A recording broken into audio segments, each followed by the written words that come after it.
Bismillahirrahmanirrahim. Elhamdülillahi Rabbil alemin. Vessalatu vesselamu ala eşrefil enbiya'i vel mursalin. Nebiyyina Muhammedin ve ala alihi ve sahbihi ecma'in əmmə ba'd.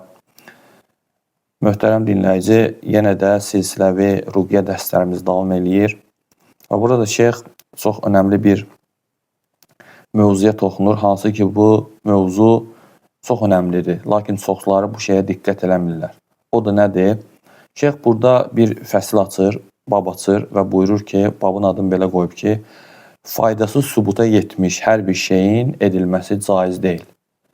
Yəni o şey ki, ola bilər ki, onun faydası var, lakin bu hələ o demək deyil ki, onu tətbiq eləmək olar. Çünki ola bilər ki, o şeydə Allahın dininə zidd olan şeylər olsun, haram şeylər olsun. Yəni haram şeylə fayda əldə eləmək icazəli deyil. Və Allahın öz quluna olan ən böyük müvəffəqiyyəti, ən böyük yardımı odur ki, o yardımlarından biri də odur ki, o qul xəstəliyə və hər hansı bir müsibətə düçar olduğu zaman o qul bilir ki, onun Allahdan başqa sığınacağı yer yoxdur. Onu bu müsibətdən qurtaracaq Allahdan başqa heç kəs yoxdur. Yəni bu şeyi qul bilərsə, artıq Allah onu qula çox böyük bir yardım eləyib. Və həmçinin insan bilməlidir ki, onun üçün ən birinci növbədə vacib olan şey dinini qorumasıdır. O dinini itirmək səbəbi ilə hər hansı bir fayda əldə eləyirsə, o onun əslində fayda deyil, bəladır, müsibətdir.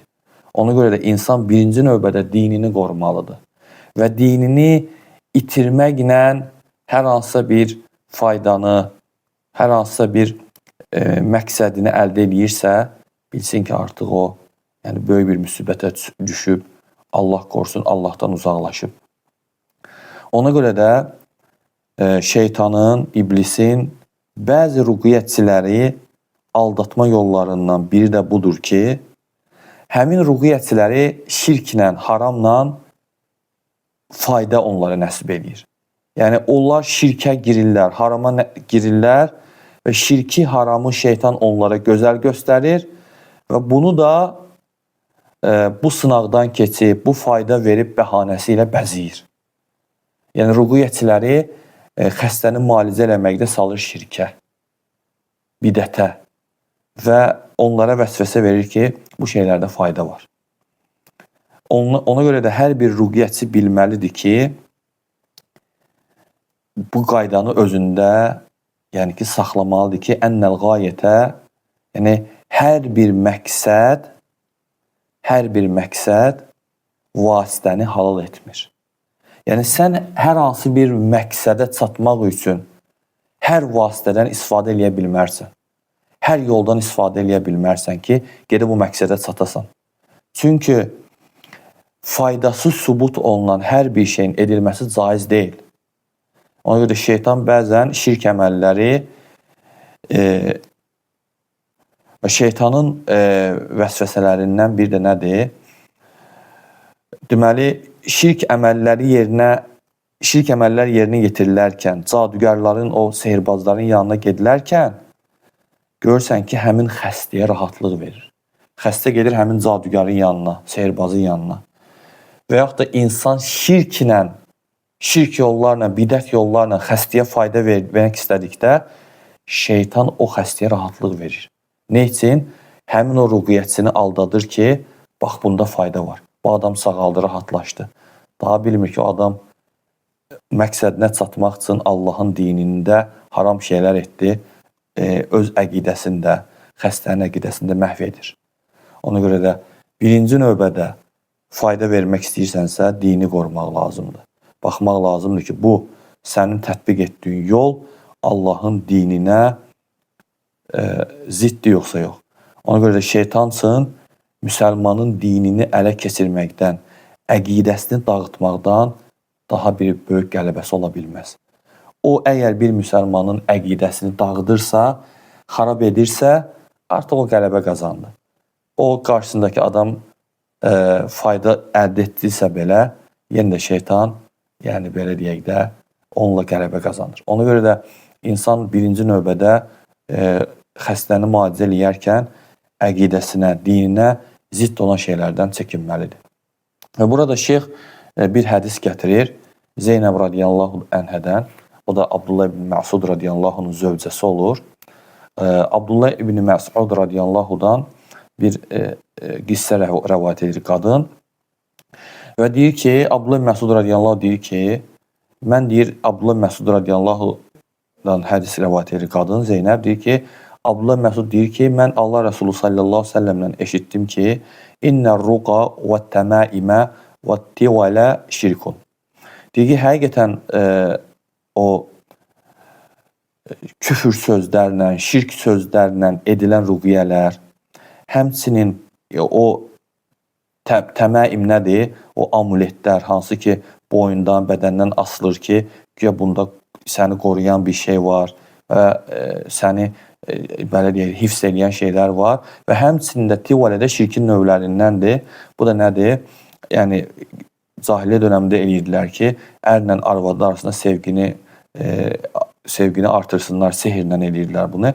Peyğəmbər sallallahu əleyhi və səlləm ki, bunların üçü də haramdır, şirkdir. Ruqadır, təməimdir, tivələdir. Bunlar üçü də deyir, haramdır. Yəni, şirkdir. Şirk var bunlarda. Bu hədisi zikr edir və Zeynəb radiyallahu anhə deyir ki, niyə belə deyirsən, deyir. Deyir, Allaha and olsun ki, deyir, qadın deyir, Allaha and olsun ki, deyir, mənim gözüm ağrıyır hərdən. Yəni, gözümdə sulanma olur. Mən də bir Yahudinin yanına gedirəm, yəni Yahudi sehirbaz olur və mənə ruqiyyə eləyir. Şirk yollarını, sehir yollarını ruqiyyə eləyir və o ruqiyyə edildiyim zaman, o ruqiyyə etdiyi zaman gözüm sakitləşir. Sanki qadın Abdullah Məsud deyir ki, niyə görə bunlar şirk deyilib də, onlar ki, bunda fayda olur insan üçün.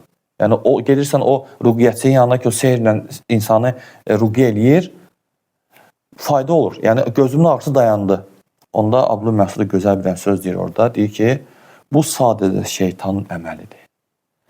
Deyir, o əli ilə sənin gözüvə yəni ki, dürtür, toxunur, səni narahat edir. Bu şeytandan olan bir əməldir. Həmin o sehirbaz səni ruqiyyə etdiyi zaman isə şeytan gözü rahat buraxır. Niyə görə? Onun əsas məqsədi nədir? Səni şirkə salsın. Şirk edən insanların yanına aparsın səni. Səni Allahdan başqasına sığınmağa müvəffəq eləsin. Və sən də bunu eləyəndə artıq sənə əziyyəti çəkir.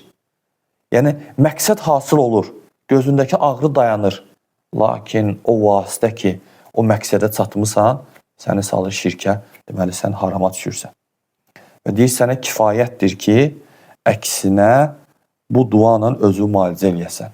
Və sonra ona duanı öyrədir ki, Əzhibil bəs Rabbən nəs işfi əntə şəfi lə şifə illə şifəuk şifəən lə yuğadiru səqamə. Yəni, duanın da mənası budur ki, ey insanların Rəbbi, bu xəstəliyi aradan qaldır və şəfa ver. Şəfa verən yalnız sənsən, sənin şəfandan başqa şəfa yoxdur. Elə bir şəfa ver ki, o şəfadan sonra heç bir xəstəlik qalmasın, özündən sonra bir xəstəlik saxlamasın. Burada İbn Teymiyyə rəhməhullah gözəl bir fayda gətirir. İbn Teymiyyə rəhməhullah deyir ki, insana lazım olan o ehtiyacını əldə eləmək üçün etdiyi o səbəblər, vasitələr şəriət baxımından mütləq şəkildə icazəli deyil. Yəni, mübah sayılmaz. Yəni, o şeylər ki, şeyx buyurur ki, sən o şeylərlə ehtiyacı aradan qaldırırsan, məqsədivə çatırsan, onların hamısı şəriət baxımından icazəli deyil. Onların içində haramı da var. Və şeyx burada deyir ki, o vasitə ki, o səbəb ki, səni məqsədivə çatdırır, onun faydası zərərindən üstündürsə, onu şəriət icazə verib. Yox, faydası ilə zərəri bərabərdirsə və yaxud da ki, zərəri faydasından üstündürsə, onda onun şəriət haram eləyib, qadağan qoyub. Ona görə də deyir, bəzən, niyə görə deyir, sehir haramdır? Sehir təsir göstərə bilir. Sehirlə sən öz məqsəd və müəyyən şeylərdə çata bilirsən, deyir. bəzi ehtiyacları aradan qaldıra bilirsən, buna baxmayaraq bu haram sayılır. Həmçinin ulduzlara ibadət eləməkdir, onlara dua eləməkdir, cinlərin çağırılmasıdır, həmçinin gələcəkdən xəbər vermək kimi vasitələrdir, ribadır və digər şeylərdir. Bunlar hamısı haramdır. Niyə görə? Çünki bunların zərəri faydasından daha çoxdur. Baxmayaraq ki, bunlarla bəzən müəyyən faydalar əldə edə bilir insan. Məsələn, insan gedir sehirbazın yanına, ərlə arvadın sevgisini artıra bilir şirklə, küfürlə, şirk yollarla, sehir yollarla. Və yaxud da məsələn, insan falçının yanına gedir, bəzi gələcəkdən xəbərləri təsadüfən üzə çıxardır, deyir sənə. Sanki elə bilirsən ki, bunda fayda hasil oldu. Və yaxud da faizlə insan məsələn pul qazana bilir. Lakin bunların zərəri hamısı xeyrindən daha çoxdur. İnsan kahinlərin yanına gedərkən, sehirbazların yanına gedərkən etiqad eləyir ki, Allahdan başqa qeybi bilən var. Bu haramdır. Və qəlbin Allahdan başqasına bağlayır. Bu haramdır. Və yaxud da məsələn ribada, faizdə bir tərəf qazanırsa, digər tərəf müflis olur. Yəni bunlar hamısında zərərləri xeyirlərindən üstündür. Çoxdur. Ona görə də şəriət bunların hamısını haram sayıb, haram hesab edib. Və şeyx sonra buyurur ki, deyir, məgər görmürsənmi ki, deyir, sehirdir, o tilsimlərdir, gözdəymədir.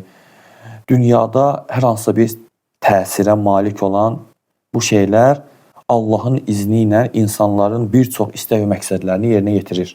Məsələn, insan sehirlə, həmçinin tilsimlərlə və yaxud da başqa haram şeylərlə dünyavi məqsədlərini yerinə getirə bilirlər. Lakin subhanallah, Allah subhanallah nə deyir bu barədə? وَلَقَدْ عَلِمُوا لَمَنْ اشْتَرَاهُ مَا لَهُ فِي الْآخِرَةِ مِنْ خَلَاقٍ وَلَبِئْسَ مَا شَرَوْا بِهِ أَنْفُسَهُمْ لَوْ كَانُوا يَعْلَمُونَ. Allah Azze ve Celle buyurur ki, bu ayədə ki, onlar bilirdilər ki, yəni bunu satın alan kimsələrin ahirətdə heç bir payı yoxdur. Yəni bu şeyləri satın alırlarsa, dünya məqsədlərini bunlarla yerinə yetirirlərsə, onların ahirətdə payları yoxdur. O qarşılığında özlərinin satdıqları şey necə də pisdir. Kaş bunu biləydilər. Və sonra Allah Azze ve Celle yenə buyurur ki, əgər onlar iman gətirib Allahdan qorxsaydılar, Allahın verdiyi mükafat onlar üçün daha xeyirli olardı. Kaş ki bunu biləydilər. Ona görə də hər bir məqsədə aparan, hər bir məqsədə çatdıran vasitə halal deyil, icazəli deyil. Sən bunu yalnız nə ilə ölçməlisən?